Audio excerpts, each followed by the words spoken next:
Microsoft word के आज का जो हमारा कॉन्सेप्ट है वो है फाइल मेन्यू के अंतर्गत इन्फो, यानी कि इंफॉर्मेशन टैब में हम जाएंगे और यहाँ से इन तीनों यानी कि डॉक्यूमेंट के अंतर्गत जो प्रोडक्ट डॉक्यूमेंट है और इंस्पेक्टर डॉक्यूमेंट्स है और वेरियस जो है यहाँ पे इन तीनों ऑप्शंस को हम कंप्लीट करेंगे। ठीक है, सबसे पहले हम प्रोडक्ट डॉक्यूमेंट की बात कर लेते हैं। प्रोडक्ट डॉक्यूमेंट के अंतर्गत सबसे पहला जो कमांड हमें देखने को मिलता है उसका नाम है मार्कस फाइनल। कब इसका उपयोग किया जाता है?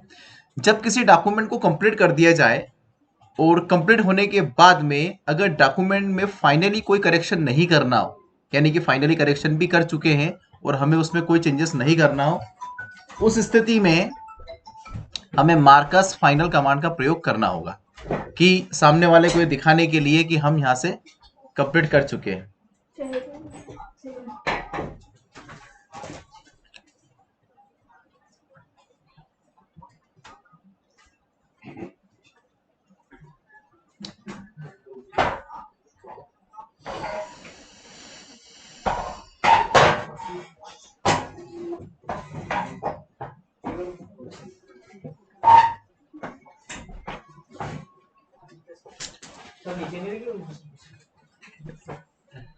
यहाँ पे सबसे पहले हम एक फाइल ओपन कर लें, जो फाइल पहले से सेव होगा।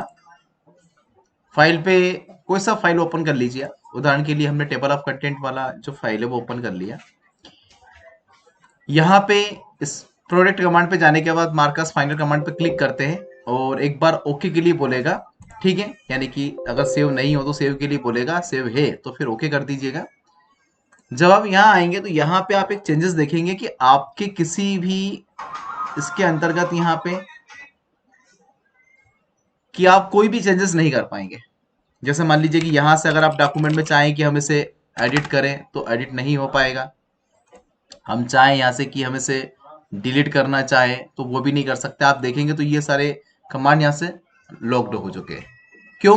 क्योंकि यहाँ पे एक ऑप्शन नजर आ रहा है कि यहाँ पे आप देख रहे हैं फाइनल मार्कस, यानी कि इसके अंदर यहाँ पे आप कोई भी चेंजेस नहीं कर पाएंगे जब तक कि आप एडिट अलाउ नहीं करते। एडिट ऑलवेज अगर आप करेंगे तो वापस से आपके डॉक्यूमेंट में करेक्शन यानी कि एडिटिंग वाले ऑप्शन को आप एक्टिवेट कर पाएंगे। देख लीजिए, अब आप कुछ भी करेंगे तो वापस से एडिटिंग ऑन हो चुकी है। ठीक है, तो ये मार्कस फाइनल कमांड के अंतर्गत होता है। अगला जो यहाँ पे आता है एम्प्लीट्यूड विथ पासवर्ड, ये बहुत ही इंपॉर्टेंट कमांड है और बहुत ही काम आने वाला है आपको। ऐसा एक बाध्यता नहीं है कि हम सिर्फ वर्ड के लिए से समझ रहे हैं, इससे आप एक्सेल में भी उपयोग कर लीजिए, इससे आप वर्ड में भी उपयोग कर लीजिए, इससे आप पावर पॉइंट में भी, और यहाँ तक कि आप एक्सेस में अगर आप प्रयोग करेंगे तो ये same as it is command आपको वहां भी ऐसे ही मिलने वाला है। एम्प्लीट्यूड विथ पासवर्ड कमांड इसलिए इंपॉर्टेंट कमांड होती है कि इससे कमांड का प्रयोग करने से हम हमारी फाइल को पासवर्ड प्रोटेक्ट कर सकते हैं। अब पासवर्ड प्रोटेक्ट का मतलब क्या होता है कि हम हमारी फाइल को लॉक कर सकते हैं। हमने पहले एक कमांड देखा था रिस्केट स्टेट एडिटिंग के अंतर्गत कि हम फाइल को ओपन कर सकते हैं लेकिन फाइल के अंदर चेंजेस नहीं कर सकते। लेकिन यहाँ फाइल खुलेगी भी नहीं बिना पासवर्ड के। आप एम्प्लीट्यूड पासवर्ड पर क्लिक करें, एक पासवर्ड आपसे मांगेगा, पासवर्ड जो भी 1 2 3 4 5 आप दे दीजिए। उदाहरण के लिए हमने ओके कर दिया। हम हमारे फाइल को जो है सेव एक बार करेंगे, सेव करने के बाद हम वर्ड से बाहर आ जाते हैं और फिर वापस से हम वर्ड को ओपन करेंगे। ठीक है, यहाँ पे आए, वर्ड को ओपन करें और उसी फाइल को ओपन करें जिसमें कि आपने अभी पासवर्ड देके उसे लॉक किया है। तो टेबल ऑफ कंटेंट हमारा फाइल था, हम ओपन करते हैं। जैसे आप ओपन करने के लिए जाएंगे तो फाइल आपसे पासवर्ड मांगेगा। बिना पासवर्ड के इस फाइल को अब आपकी परमिशन के बिना इसे कोई एक्सेस नहीं कर सकता। इसे एक्सेस करने के लिए आपको पासवर्ड देने ही होंगे, वरना या तो कैंसिल कर दें। ठीक है, तो कैंसिल कर देंगे तो फाइल खुल नहीं पाएगा। तो जब भी आप खोलें तो आपसे पासवर्ड देना है, तो पासवर्ड जो भी आपने दिए 1 2 3 4 5 पासवर्ड दे दीजिए, आपका फाइल ओपन होकर आपके सामने आ जाएगा। ठीक है, ये लॉक्ड करने की बात है। अगर अनलॉक करना है यानी कि फाइल को विदाउट एम्प्लिटी करना है तो क्या करेंगे, वापस एम्प्लिटी पासवर्ड पे जाएं, यहां से पासवर्ड को रिमूव करें एंड देन ओके करें। ठीक है, फाइल को वापस से क्लोज करें और इसे सेव करें एंड फाइल को वापस से ओपन करें। तो आप देखेंगे कि आपके टेबल ऑफ कंटेंट के जो पासवर्ड थे वो रिमूव हो चुके हैं। अब पासवर्ड मांगे क्या? नहीं मांगे। इस तरह से हम पासवर्ड दे भी सकते हैं और पासवर्ड को रिमूव भी कर सकते हैं। अगला ऑप्शन हमारे पास जो आता है यहीं पर ठीक है। रिस्ट्रिक्ट एडिटिंग, इस ऑप्शन का उपयोग आप देख चुके हैं, एक बार और थोड़ा सा ध्यान देते हैं इसके ऑप्शन के ऊपर। देखिए रिस्ट्रिक्ट एडिटिंग के अंतर्गत क्या होता है कि पहले जो ऑप्शन हमने इम्प्लीसिट पासवर्ड दिया था उसमें फाइल पूर्णतः लॉक हो जाता है। यहाँ पे फाइल लॉक होगा पर ऐसा लॉक नहीं हो पाएगा कि आप फाइल को ओपन करके देख भी नहीं सके। फाइल के अंदर हम कुछ कंडीशन लगाएंगे, उन कंडीशनों के आधार पर ही हमारा फाइल आप कंटेंट वर्क करेगा। जैसे कि क्या आप फाइल की फॉर्मेटिंग स्टाइल्स को लॉक करना चाहते हैं? जी हाँ, करना चाहते हैं कि हमारे फाइल के अंदर कोई भी आके कोई फॉन्ट परिवर्तन या कोई बोल्ड, इटैलिक, अंडरलाइन वगैरह कुछ ना कर पाए, इसलिए हमने फॉर्मेटिंग को लॉक कर दिया। इसके अलावा आप एडिटिंग के अंतर्गत भी रिस्ट्रिक्ट एडिटिंग लगाना चाहते हैं क्या? जी हाँ, हम एडिटिंग के अंदर भी लगाना चाहते हैं। अब एडिटिंग में क्या कंडीशन होती है? क्या आप टेक्स्ट चेंज पे लगाना चाहते हैं, कमेंट्स पे लगाना चाहते हैं, फॉर्म पे लगाना चाहते हैं, या फिर फाइल को रीड ओनली बनाना चाहते हैं? हमने बोला फाइल रीड ओनली हो जाए। एवरीवन के अंतर्गत क्या है कि मान लीजिए आपने कुछ पैराग्राफ से ऐसे हैं जिनमें परमिशन अलाउ कर रखा है कि इनके अंदर आप परिवर्तन कर सकते हैं, बाकी के अंदर आप परिवर्तन नहीं कर पाएंगे। जैसे मान लीजिए कि हमने यहाँ पे ये कंडीशन को जो है कि यहाँ पे अनलॉक रखा है, ये रखा, और हम आते हैं नीचे, हमने इन दोनों को भी अनलॉक रखा है, यहाँ पे इन दोनों को भी अनलॉक कर दीजिए, और आप नीचे आ जाइए, इसे भी आपने अनलॉक रखा है तो इसे भी सिलेक्ट करके अनलॉक कर दीजिए। ठीक है, तो जो जो कंटेंट आपने अनलॉक रखे वो इस तरह से सिलेक्ट होकर आपको दिखाई देंगे, दिख रहा है? तो जो पैराग्राफ्स आपने सिलेक्ट किए थे ये पैराग्राफ्स में चेंजेस हो सकेंगे, लेकिन जो पैराग्राफ सिलेक्ट नहीं थे उनमें किसी भी प्रकार का चेंजेस आप नहीं कर पाएंगे। यहाँ पे यस करें और यहाँ पे पासवर्ड दें 1 2 3 4 5 एंड 1 2 3 4 5 हमने लॉक कर दिया। अब क्या होगा देखिए, जो कंडीशन आपने एक्सेस के लिए दे रखा था कि हाँ इनमें परिवर्तन हो सकता है, तो देखिए यहां तो आप लिख पा रहे हैं चेंजेस के लिए तैयार है, ठीक है, लेकिन जहां पे आपने नहीं दिया है उसमें कुछ भी चेंजेस नहीं कर पाएंगे आप। ना तो इनको आप मिटा सकते हैं, ना इनको डिलीट कर सकते हैं, ठीक है, ना ही इनके अंदर कोई फॉन्ट साइज का परिवर्तन कर सकते हैं, क्योंकि आपने इनको अलाउ नहीं किया है। जहां पे अलाउ है वहां पे चेंजेस हो पाएगा, ध्यान रखें इस बात का। फाइंड, आप देखेंगे कि नेक्स्ट के अंतर्गत आप जाएंगे तो जहां पे आपने अलाउ कंडीशन दे रखा है कि यहाँ पे चेंजेस एडिटिंग हो सकता है, वहां पे आपको ये ले जाके छोड़ देगा। ठीक है, देख लीजिए आप, जैसे आप नेक्स्ट पे क्लिक करते हैं तो आप उस टेक्स्ट पे पहुंच जाएंगे जहां पर कि हमें एक्सेस है कि हम यहाँ पे चेंजेस कर सकते हैं। ऑल पे अगर आप क्लिक करते हैं शो ऑल पे, तो शो ऑल के अंतर्गत वो सारे ही पैराग्राफ सिलेक्ट हो जाएंगे जिन पैराग्राफ पे आप एडिटिंग कर सकते हैं। ठीक है, याद रखें ये बात मेरी, ये दोनों कमांड उस लिए काम में आती है। स्टॉप प्रोटेक्शन पे क्लिक करना है, वापस से पासवर्ड दे देते हैं 1 2 3 4 5, तो स्टॉप प्रोटेक्शन हो चुका है। अब हम यहाँ पे कोई भी चेंजेस करें हमारा फाइल वापस से एक्सेस हो जाएगा। ठीक है, इनकी कंडीशन हटाना है, यहाँ से यहाँ पे अनचेक कर दीजिए एक बार, जहां जहां आपने देखा इसमें भी आप जाके अनचेक कर दीजिए और यहाँ पे भी आप अनचेक कर दीजिए। तो ये क्या है, ये सिलेक्टेड टेस्ट भी हट जाएंगे और आपका फाइल पहले जैसा नॉर्मल हो जाएगा। ये होता है रिस्ट्रिक्ट एडिटिंग के अंतर्गत। अगला कमांड जो यहाँ पे आता है एक्सेस, देखो इसके लिए आपको राइट मैनेजमेंट सर्वर की जरूरत पड़ती है, जो एक ऑनलाइन कमांड है, तो वो अभी हमारे पास अवेलेबल नहीं है। अगर हम क्लिक करेंगे तो शायद कुछ प्रॉब्लम बताएगा, साइन इन करना होता है।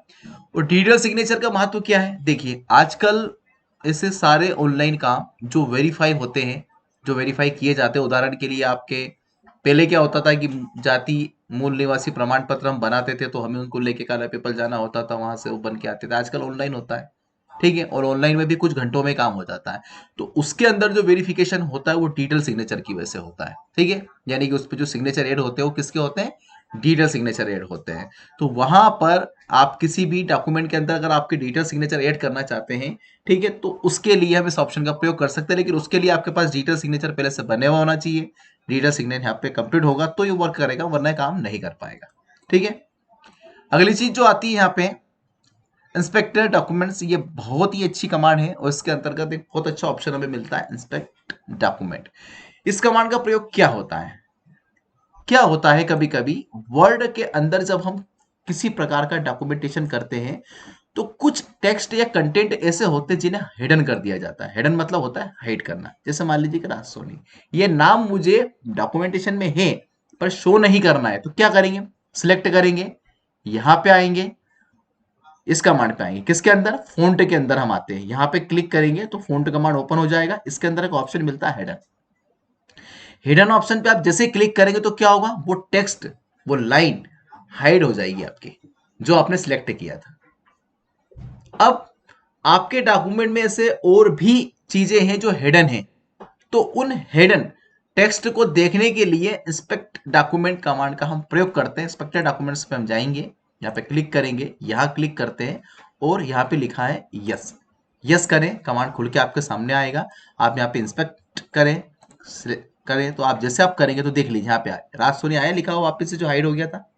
तो वो ये बता रहा है कि यहाँ पे ये जो टेक्स्ट है जिसके अंदर ये कोडिंग्स आपके सामने मिल रही है इस प्रकार की, ये इंस्पेक्ट है, यानी कि ये एक हिडन टेक्स्ट है जो कि यहाँ पे छिपा हुआ है।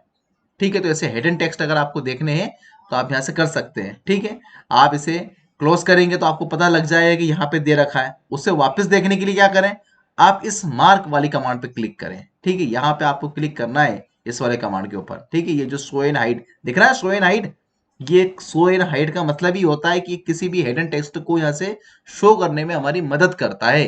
ठीक है, तो आप देखेंगे कि शो एंड हाइड पे आप जाएंगे तो ये इस तरह से इसे हाइड कर देगा। अब क्या करें, सिलेक्ट करें, सिलेक्ट करने के बाद में अगर इसका हेडर हटाना है तो सिलेक्ट करें, सिलेक्ट करने के बाद वहीं पे वापस आए और हेडर पे जो चेक लगा है सो अनचेक करें एंड देन ओके कर दे और इसे बंद कर दे, तो वो वापस से अनहिडन हो जाएगा।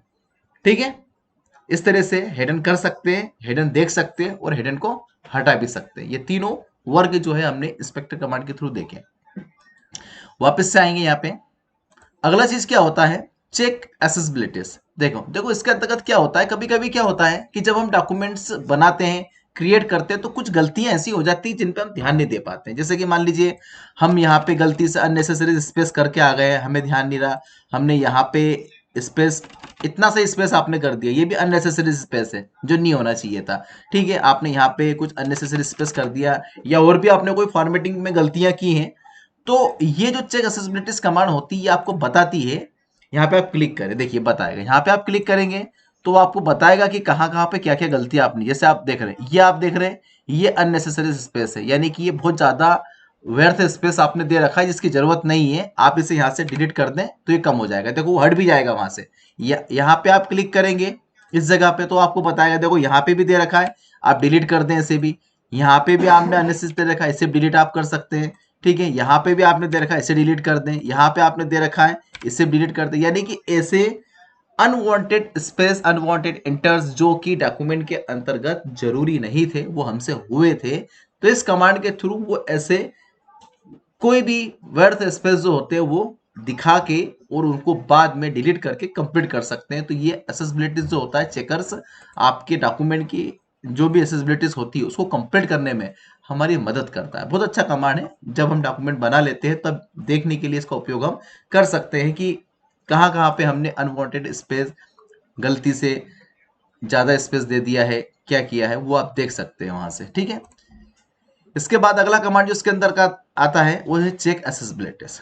ठीक है, देखो चेक कॉम्पेटिबिलिटीज, चेक कॉम्पेटिबिलिटीज के अंदर क्या होता है, यहाँ पे देखने वाली बात होती है कि अगर आपका डॉक्यूमेंट वर्ड के निचले वर्जन जैसे कि वर्ड 97 2013 या 2007, ठीक है, सॉरी 2003 2007 या 2010 में अगर बना है तो ये निचले वर्जन से होते हैं। क्यों होते हैं, क्योंकि हम वर्ड 2013 में काम कर रहे हैं, तो उसके पहले के जो वर्ड के वर्जन थे उनमें अगर कोई डॉक्यूमेंट बनाए और उन डॉक्यूमेंट्स को आप वर्ड 2013 में ओपन कर रहे हैं और उनके अंदर किसी भी प्रकार का कोई प्रॉब्लम इश्यू अगर होता है तो उस इश्यू को चेक करने के लिए ये वाला कमांड यहाँ पे प्रयोग में आता है, जिस कमांड का नाम है चेक। ठीक है, कॉम्प्लिबिलिटीज, यानी कि वहां कोई इशू है तो उस इशू को आप यहाँ पे सॉल्व कर सकते हैं, वरना कोई इसका उपयोग नहीं है।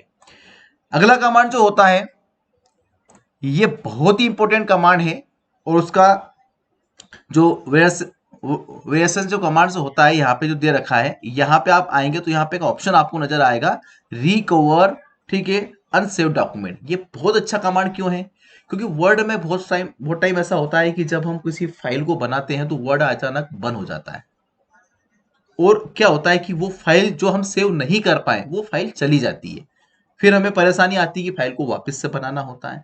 तो ये अनसेव्ड डॉक्यूमेंट को रिकवर करने में आपकी मदद करता है। जो अनसेव्ड हो गए, डायरेक्ट बंद हो गए थे, जैसे मान लीजिए हमने यहाँ पे क्लिक किया तो पहले से जो अनसेव डॉक्यूमेंट है जो बंद हो गए थे, जैसे आपने अभी कल परसों कुछ काम किया होगा, उसने उसको उसको आपने डायरेक्ट अनसेव्ड कर दिया होगा, यहाँ पे आपने क्लिक किया, इसको ओपन किया, तो आप देख सकते हैं कि आपका अनसेव्ड इस तरह से आपने बनाया होगा।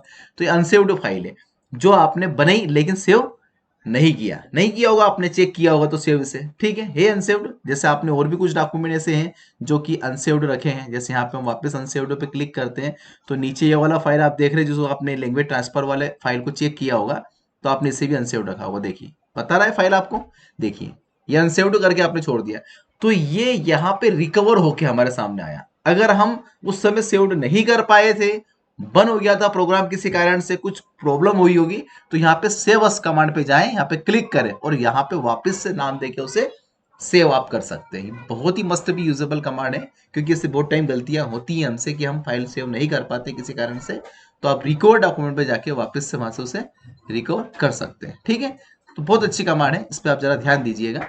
ठीक है, एंड क्लोज। तो हमारे जो फाइल मेन्यू के इन्फो के अंदर जो तीनों कमांड थी हमने चेक कर ली।